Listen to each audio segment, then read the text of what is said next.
കഫർനഹൂമിൽ സ്തോത്രം ഒരു ഭൃത്യനുണ്ടായിരുന്നു. ഞാൻ ഈ സത്യം പറഞ്ഞു കഴിഞ്ഞാൽ ഇത് വായിച്ചപ്പോൾ ദൈവാത്മാവ് എന്നെ ഒരു തലത്തിലോട്ട് കൊണ്ടുപോയി. ഈ കാനാവ് എന്ന് പറഞ്ഞ സ്ഥലത്ത് ഒരിക്കലും ഒരു അത്ഭുതം നടന്നതാണ്. വർഷങ്ങൾക്ക് മുൻപ് കാനാവിന്റെ അകത്ത് ഒരു ഭയങ്കര അത്ഭുതം നടന്നു. പച്ചവെള്ളം വീഞ്ഞായി. പക്ഷേ അതിനുശേഷം പിന്നെ ഒരു അത്ഭുതം കാനാവ് കണ്ടിട്ടില്ല. ഓക്കെ, ഇന്ന് ആരൊക്കെയോ പറയുന്നുണ്ടല്ലോ വർഷങ്ങൾക്ക് മുമ്പ് നടന്ന ഒരു അത്ഭുതമാണ്, ഇന്നൊന്നും കാണാനില്ല എന്ന്. ഇന്ന് പകൽക്കാലം അത്ഭുതങ്ങൾ മടങ്ങി വരേണ്ടതിന് ഇന്ന് പകൽക്കാലം ചിലതിന് ദൈവം ഒരുക്കാൻ പോകുകയാണ്.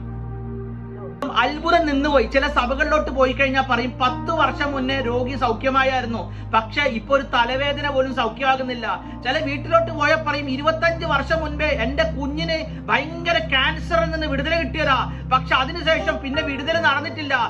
ബൈബിൾ പറയുന്നു യേശു പിന്നെയും കാനാവിലോട്ട് വന്നു. എന്തിനാന്നറിയാമോ കാനാവിലോട്ട് പിന്നെയും വന്നത്? പണ്ട് നടന്ന അത്ഭുതമുണ്ടല്ലോ, നിന്നുപോയ ഉണർവുണ്ടല്ലോ, അതിനെ റീക്രിയേറ്റ് ചെയ്യുവാൻ ചിലതിനെ ദൈവം പണിയാൻ പോവുക.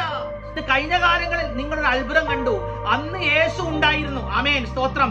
അന്ന് പ്രവചനം ഉണ്ടായിരുന്നു, അന്ന് രോഗശാന്തി ഉണ്ടായിരുന്നു.